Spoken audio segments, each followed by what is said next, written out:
दोस्तों, worm holes जिन्हें हम आज तक यूनिवर्स में नहीं खोज सके हैं, जानते हो वैज्ञानिकों ने इसे कंप्यूटर के अंदर बना लिया है।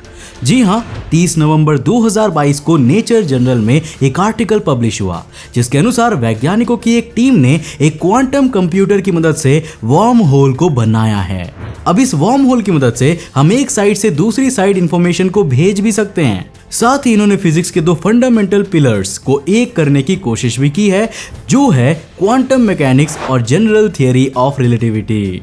अब दोस्तों, ये कहानी शुरू होती है साल 1935 से।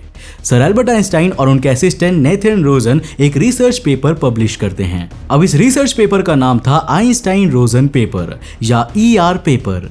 अब इनकी मदद से आइंस्टाइन अपनी जनरल थियरी ऑफ रिलेटिविटी को स्पेस टाइम और ग्रेविटी की बंदिशों से मुक्त करके पूरे यूनिवर्स पर लागू करना चाहते थे। अब चलो इसे थोड़ा सिंपल वर्ड्स में समझते हैं।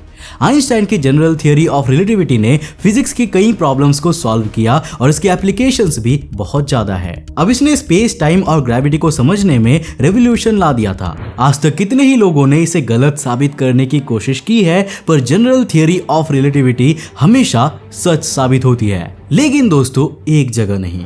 क्वांटम वर्ल्ड में जनरल थियरी ऑफ रिलेटिविटी की कोई भी जगह नहीं है। ER पेपर के जरिए आइंस्टाइन और रोजन ने स्पेस टाइम के एक ऐसे कर्व को इमेजिन किया था जो स्पेस के दो डिफरेंट पॉइंट्स के बीच इंफॉर्मेशन का ट्रांसफर कर सके, वो भी लाइट की स्पीड से भी तेज। और इसे ही आइंस्टाइन रोजन ब्रिज नाम दिया गया, जिसे आज हम वर्म होल के नाम से जानते हैं। अब ये बेसिकली क्वांटम इंटेंगलमेंट को एक्सप्लेन करने की कोशिश थी। अब दोस्तों, जैसा कि आप जानते हैं, क्वांटम इंटेंगलमेंट का सीधा कनेक्शन क्वांटम मैकेनिक्स से ही है। इसमें दो पार्टिकल्स स्पेस में एक दूसरे से करोड़ों लाइट ईयर्स दूर होने के बावजूद भी आपस में कनेक्टेड रहते हैं। अब कुछ ऐसे ही अगर हम पार्टिकल A में मेजरमेंट करते हैं तो कुछ इंफॉर्मेशन पार्टिकल B तक अपने आप ही पहुंच जाती है, वो भी इंस्टेंटली। ER पेपर के पब्लिश होने से सिर्फ 2 महीने पहले EPR पेपर आया था। इस पेपर को आइंस्टाइन, पोडोल्स्की और रोजन ने लिखा था।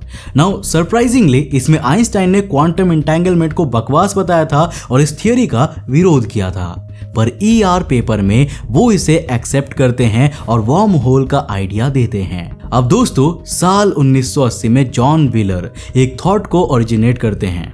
वो कहते हैं कि शायद स्पेस और टाइम असल में है ही नहीं, ये लोअर डायमेंशंस में एग्जिस्ट करने वाली इंफॉर्मेशन की प्रॉपर्टीज मात्र है। आपने कई पॉलिटिशियंस, स्पेशली हमारे प्राइम मिनिस्टर को 3D प्रोजेक्शंस की मदद से सभाएं करते हुए देखा होगा। अब इसमें एक स्टेज होता है जिस पर हमें उनका 3D फिगर खड़ा हुआ नजर आता है। ऐसा लगता है मानो वो वहीं सामने खड़े हुए हैं, पर रियलिटी में ये सिर्फ प्रोजेक्टर्स के अंदर स्टोर्ड इंफॉर्मेशन होती है जो कि वहां पर प्रोजेक्ट की जा रही है। That's it. अब इसे हम होलोग्राम टेक्नोलॉजी कहते हैं। जॉन व्हीलर का आइडिया ये था कि स्पेस टाइम और यूनिवर्स ये सब महज एक होलोग्राम है और ये कुछ भी रियलिटी में एग्जिस्ट नहीं करता, बल्कि ये हमारी आंखों का बस धोखा है। साल 1994 में लियोनार्ड सस्किंड नाम के एक अमेरिकन फिजिसिस्ट एक रिसर्च पेपर रिलीज करते हैं जिसका नाम था the world as a hologram.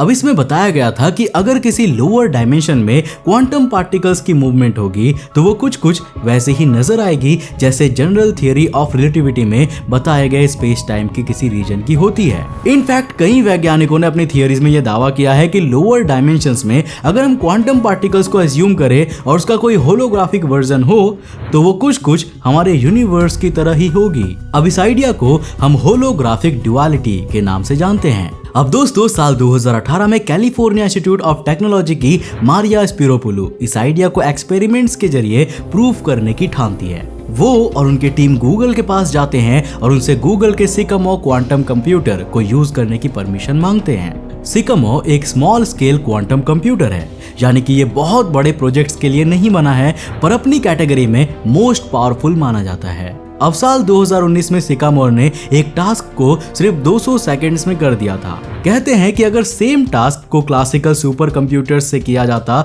तो इसमें करीब 10,000 सालों का समय लग जाता। अब आप सोच रहे होंगे कि आखिर मारिया स्पिरोपुलू और उनकी टीम ने गूगल के क्वांटम कंप्यूटर को ही क्यों चुना? तो यार, इसका रीजन यह है कि हमारी दुनिया में इतने कॉम्प्लेक्स और सुपर पावरफुल कंप्यूटर्स हर घर में नहीं मिलते। ये बहुत ज्यादा लिमिटेड है और महंगे भी, और मोस्टली क्वांटम कंप्यूटर्स में कोई ना कोई एक्सपेरिमेंट चलता ही रहता है। अब ऐसे में वैज्ञानिकों को जिसका एक्सेस जल्दी मिल जाता है वो उसे ही अपने हिसाब से ढाल लेते हैं। जब मारिया स्पिरोपुलू और उनकी टीम सिकामोर पर यह एक्सपेरिमेंट कर रहे थे, उसी समय होलोग्राफिक डुअलिटी को प्रूव करने की कोशिशें IBM और क्वांटिनम जैसी कंपनीज के सुपर कंप्यूटर में भी चल रहा था।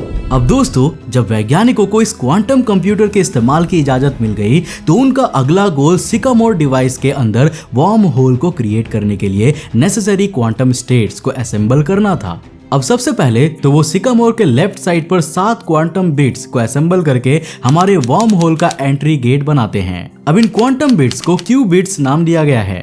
अब राइट साइड पर भी 7 क्वांटम बिट्स मौजूद होती है और इनमें से हर क्वांटम बिट लेफ्ट साइड वाली क्वांटम बिट से इंटैंगल्ड होती है, यानी कि लेफ्ट साइड की फर्स्ट वाली क्यू बिट और राइट हैंड साइड की फर्स्ट वाली क्यू बिट में क्वांटम इंटैंगलमेंट एग्जिस्ट करता है और सभी क्यू बिट्स के साथ ऐसा ही है। अब राइट साइड वाली क्यूबिट हमारा एग्जिट गेट है। अब वैज्ञानिक लेफ्ट साइड की 7 क्यूबिट्स में से एक के पास एक नई क्यूबिट लाते हैं। अब इस नई क्यूबिट को 8th क्यूबिट नाम दे देते हैं। अब जैसे ही इसे पास लाया जाता है तो इसकी इंफॉर्मेशन बाकी 7 क्यूबिट्स में ट्रांसफर हो जाती है और ये 8th क्यूबिट सेंटर में पोजीशन हो जाती है। अब यहाँ पर हमें एक नेगेटिव एनर्जी की जरूरत है। जानते हो क्यों?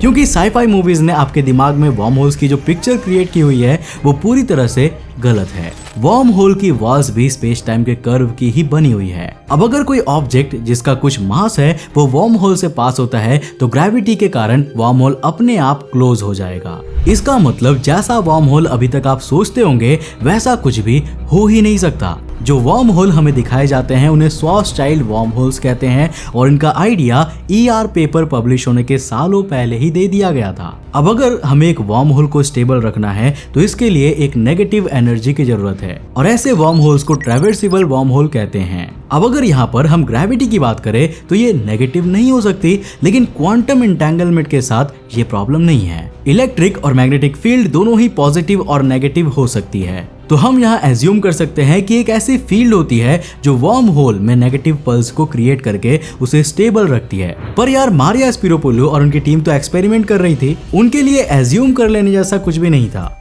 अब इस नेगेटिव पल्स को क्रिएट करने के लिए वो लेफ्ट साइड के 7 क्यूबिट्स की स्पिन को रिवर्स कर देते हैं और उसका रिजल्ट ये होता है कि हमारे 8th क्यूबिट ट्रैवल करते हुए एक सर्टेन टाइम में राइट साइड पर पहुंच जाता है।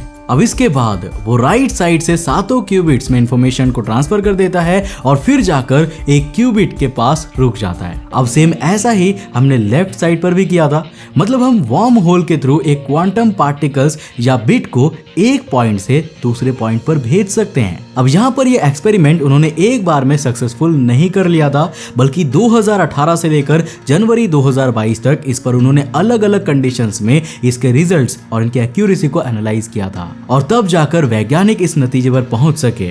अब दोस्तों ये एक्सपेरिमेंट और होलोग्राफिक डुअलिटी का प्रिंसिपल बेसिकली क्वांटम मैकेनिक्स को स्पेस टाइम के डिस्क्रिप्शन के साथ जोड़ने की कोशिश कर रहा है। अब अगर बात करें क्वांटम एंटेंगलमेंट की तो यार ये अपने आप में काफी कंफ्यूजिंग है। 2 पार्टिकल्स जो एक दूसरे से कई हजारों लाखों या शायद करोड़ों लाइट ईयर्स की दूरी पर स्थित है वो एक दूसरे से कनेक्ट कैसे कर सकते हैं? अब ये वाला एक्सपेरिमेंट शायद क्वांटम एंटेंगलमेंट को एक पॉसिबल एक्सप्लेनेशन दे सकता है, जिस तरह इसमें वार्म होल के थ्रू एक सर्टेन टाइम में पार्टिकल को एक पॉइंट से दूसरे पॉइंट पर भेजा गया है और इंफॉर्मेशन का ट्रांसफर किया गया है। ठीक वैसा ही स्पेस में चल रहा होगा। लेकिन क्या ये पूरा एक्सपेरिमेंट जो कि एक क्वांटम कंप्यूटर के अंदर किया गया है उसे हम रियल स्पेस टाइम से कंपेयर कर सकते हैं? कहने का मतलब यह है कि क्या ये एक्सपेरिमेंट हमारे यूनिवर्स के लेवल पर प्रैक्टिकली कोई सिग्निफिकेंस रखता है? वेल, इसमें कई इफ्स एंड बट्स पॉसिबल है और इसीलिए ये एक्सपेरिमेंट काफी डिबेटेबल है।